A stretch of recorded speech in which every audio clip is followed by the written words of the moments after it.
Shalom umat Allah yang diberkati Tuhan, dimanapun Anda berada, saya percaya kebaikan, kemurahan, dan kasih sayang Tuhan selalu menyertai dan tidak pernah meninggalkan kita.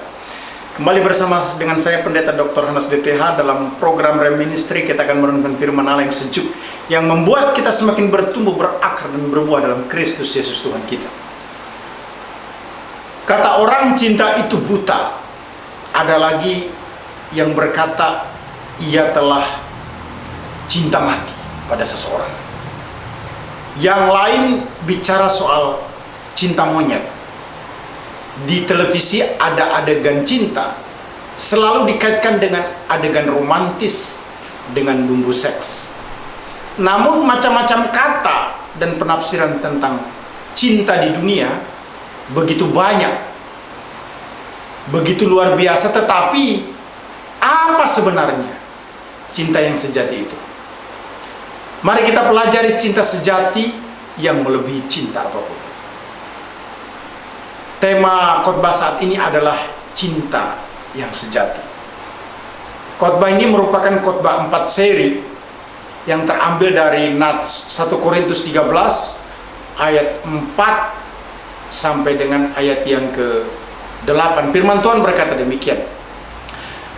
Kasih itu sabar, kasih itu murah hati, ia tidak cemburu, ia tidak memegahkan diri dan tidak sombong, ia tidak melakukan yang tidak sopan dan tidak mencari keuntungan diri sendiri, ia tidak pemarah dan tidak menyimpan kesalahan orang lain, ia tidak bersuka cita karena ketidakadilan tetapi karena kebenaran, ia menutupi segala sesuatu, percaya segala sesuatu, mengharapkan segala sesuatu, sabar menanggung segala sesuatu, kasih tidak berkesudahan, nubuat akan berakhir, bahasa akan berhenti, pengetahuan akan lenyap.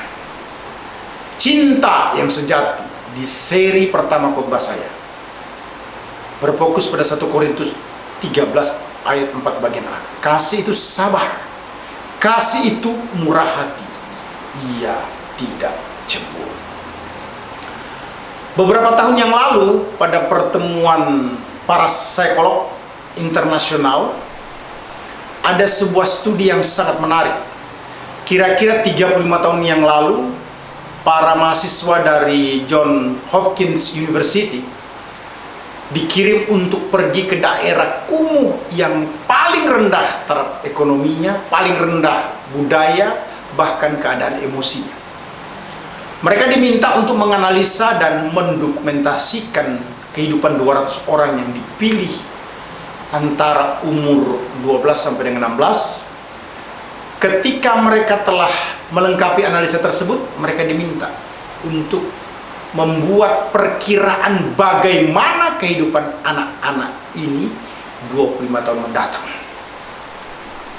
Ketika studi ini selesai, para mahasiswa memperkirakan bahwa dari 200 anak, 195 anak ini akan masuk penjara.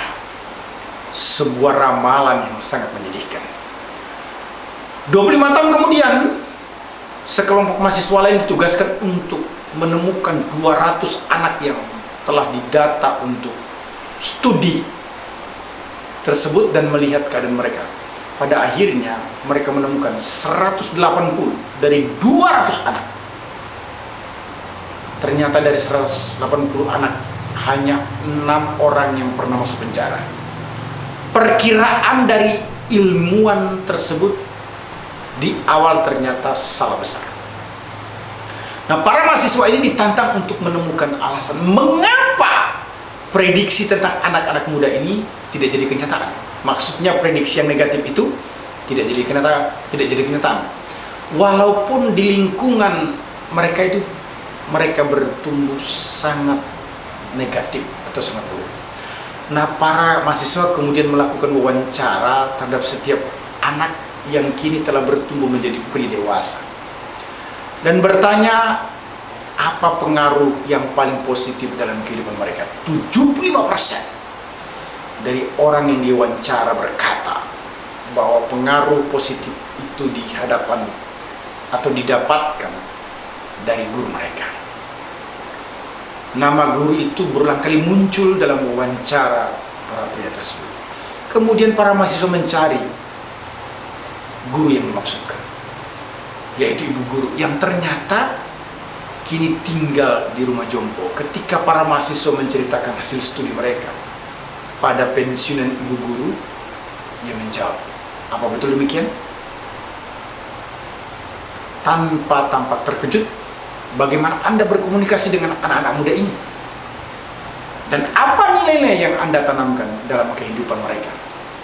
Apakah Anda mempunyai strategi khusus? Tanya para mahasiswa tersebut. Maka dijawab, oh tidak ada. Ibu tua ini menggelengkan kepalanya dan tersenyum. Dia berkata selanjutnya, saya hanya mencintai anak-anak itu.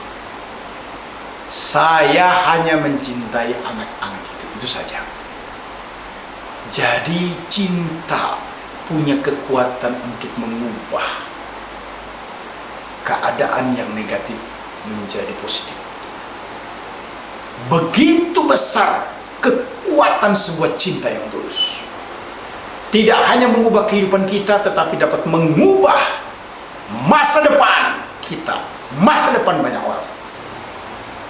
Apakah kita memiliki cinta yang sejati atau yang sebenarnya?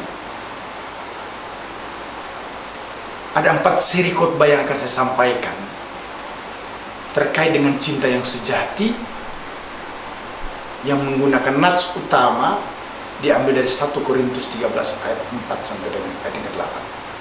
Saya ingin menjelaskan sedikit tentang latar belakang kota Korintus. Nah, Paulus pada jemaat di Korintus itu mendorong jemaat tersebut untuk mengasihi. Nah, Korintus ini merupakan kota yang terbesar dan teragung di Yunani pada saat itu. Sejak abad 8 sebelum Kristus, kota ini menjadi kota terpenting. Karena letaknya yang strategis, kota ini menjadi pusat bisnis, pusat perdagangan dan turis. Sebelum adanya kekristenan di Korintus, kota ini merupakan kota cinta. Ada sebuah kuil di atas bukit dekat kota didirikan khusus untuk dewi cinta, yaitu Afrodit. Di kuil itu tinggal ribuan pendeta yang pada dasarnya adalah para pelacur di kuil. Mereka mengajarkan cinta seksual adalah cara atau jalan menuju kebenaran. Sebuah pengertian yang tidak jauh berbeda dengan apa yang kita dengar saat ini. Di samping itu, ada banyak kuil yang didedikasikan untuk para dewa. Contohnya, kuil Dionysus, dewa anggur kemabukan. Kuil Dionysus ini adalah merupakan kuil yang sangat populer pada waktu itu. Di samping itu ada kuil lain, kuil Isis, dewi pemikat dan sihir dari Mesir. Bila berbicara tentang cinta duniawi, saudara-saudara, maka Korintus dapat dikatakan adalah pusat atau tempatnya pada waktu itu. Karena itu Paulus menulis dengan teliti tentang kasih atau cinta, agar jemaat Korintus dan kita juga memiliki pandangan yang benar tentang kasih atau cinta. Umat Allah yang diberkati Tuhan Yesus Kristus, cinta yang sejati itu dimulai dengan cinta yang sabar atau kasih yang sabar. 1 Korintus 13 ayat 4 berkata, kasih itu sabar. Paulus menguraikan lebih lanjut tentang sabar itu, saudara-saudara ya. Sabar terhadap orang lain dan selalu memberikan pengampunan. Kolose 3 ayat 13, sabarlah kamu seorang terhadap yang lain dan ampunilah seorang kan yang lain. Apabila yang seorang menaruh dendam terhadap yang lain, sama seperti Tuhan telah mengampuni kamu, kamu perbuat jugalah demikian. Sabar berarti ada kesediaan untuk mengampuni sekalipun disakiti. Paulus menyatakan, ampunilah seorang akan yang lain apabila yang seorang menaruh dendam terhadap yang lain. Selama kita hidup di dunia ini, ada begitu banyak kebejatan di dalam hati dan begitu banyak kemungkinan untuk terjadinya perbedaan, percekcokan, pertengkaran yang begitu hebat. Bahkan juga terjadi kemungkinannya di antara orang-orang pilihan Allah. Nah, Paulus menjelaskan betapa pentingnya untuk tetap bisa yang namanya sabar. Di dalam perkara-perkara apapun kita perlu sabar yang ditunjukkan dengan sikap mengampuni. Bukan menyimpan dendam atau mencerca orang lain. Sebagai orang percaya perlu mengampuni karena kita perlu melihat kepada diri kita sendiri yang memiliki banyak kesalahan yang tetap diampuni Kristus. Itu sebabnya sabar itu ditunjukkan dengan mengampuni orang lain. Umat Allah yang diberkati Tuhan, sabar terhadap orang lain itu ditunjukkan dengan selalu mengampuni. Bukan hanya itu, sabar juga harus tetap terlihat di dalam kondisi kesesakan sekalipun. Karena Roma 12 ayat 12 berkata, bersukacitalah dalam pengharapan, sabarlah dalam kesesakan, dan bertekunlah dalam doa. Sabar berarti dapat menahan kejahatan, kesakitan dan serangan tanpa dipenuhi rasa dendam atau ingin membalas. Cinta memberi kuasa untuk mengatasi kemarahan. Cinta memilih untuk menunggu dan berharap bahwa orang yang melukainya akan berubah dan tidak menyerang dengan segera. Cinta atau kasih bertahan dengan penuh sukacita dan percaya keadilan dan upah akan datang dari Allah bagi dirinya. Sabar berarti juga tidak mudah menyerah. Cinta bertahan dengan penuh keberanian dalam menghadapi tantangan atau kesulitan. Orang yang sabar itu menunjukkan dirinya penuh pengertian terhadap orang lain. Amsal 14 ayat 29 berkata, orang yang sabar besar pengertiannya. Wow, luar biasa. Tetapi siapa cepat marah membesarkan kebodohan. Orang yang sabar itu, saudara, memiliki kekuatan untuk memadamkan perbantahan atau pertengkaran. Amsal 15 ayat yang ke-18 berkata, si pemarah membangkitkan pertengkaran, tetapi orang yang sabar memadamkan perbantahan. Orang yang sabar itu, saudara, lebih hebat dari pahlawan atau orang yang berjasa dan menguasai diri sebegitu rupa untuk sukses, melebihi penguasaan diri untuk sukses merebut kota. Amsal 16 ayat 32 berkata, orang yang sabar melebihi seorang pahlawan. Orang yang menguasai dirinya melebihi orang yang merebut kota. Orang yang sabar memaafkan pelanggaran orang lain sehingga disebut berakal budi, saudara. Amsal 19 ayat 11 berkata, akal budi membuat seseorang panjang sabar dan orang itu dipuji karena memaafkan pelanggaran. Umat Allah yang diberkati Tuhan Yesus Kristus, menarik sekali. Cinta yang sejati dimulai dengan cinta yang sabar, dilanjutkan dengan cinta yang murah hati. Amsal 13, 1 Korintus 13 ayat 4 bagian A berkata, kasih itu murah hati. Murah hati ditunjukkan dengan membantu dalam kekurangan orang-orang kudus. Kasih itu hanya omong kosong saja kalau sebatas ungkapan tanpa kata-kata yang ditunjukkan dengan perbuatan atau sikap. Umat Allah yang diberkati Tuhan Yesus Kristus, bukan merupakan hal yang aneh bagi orang-orang kudus di dunia. Ada banyak hal yang mengalami kekurangan, butuh bantuan untuk kehidupan mereka secara finansial. Jemaat mula-mula itu mengalami penganiayaan yang begitu hebat, mengalami banyak penderitaan. Ada orang-orang miskin, sekalipun mereka adalah orang-orang percaya. Itu sebabnya mereka perlu mendapatkan bantuan atau dukungan. Orang-orang ini perlu ditolong, saudara-saudara.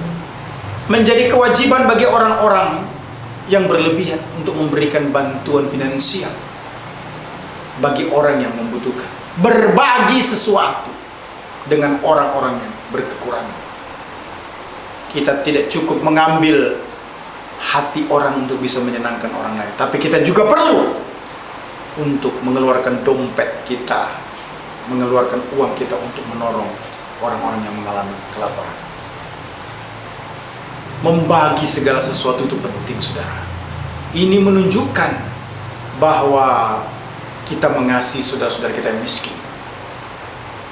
Dengan harta yang Tuhan anugerahkan, kita menolong mereka. Kita perlu mengetahui bahwa kita tidak hanya bisa berdiskusi untuk mengasihi, tetapi kita perlu bermurah hati untuk bisa membantu orang lain, terutama orang-orang yang dekat atau ada di sekitar kita. Itu sebabnya, saudara-saudara, kita perlu menyambut setiap orang dengan baik, memperhatikan apa yang menjadi kebutuhan orang tersebut, agar orang tersebut bisa merasakan kebaikan kita. Orang yang murah hati itu berbuat baik kepada diri sendiri, tetapi orang yang kejam menyiksa badannya sendiri. Seorang yang murah hati selalu siap untuk menunjukkan kebaikan. Orang yang murah hati itu berbuat baik tidak hanya pada waktu dibutuhkan, tetapi kapan saja. Selalu dia mencari kesempatan untuk berbuat baik. Ia fokus pada kebutuhan, bukan pada kesalahan orang lain. Umat Allah yang diberkati Tuhan Yesus Kristus, menarik sekali bagi kita sebagai anak-anaknya. Cinta yang sejati adalah cinta yang sabar, adalah cinta yang murah hati, adalah cinta yang tidak cemburu. 1 Korintus 13 ayat 4 bagian berkata, iya atau kasih itu tidak cemburu.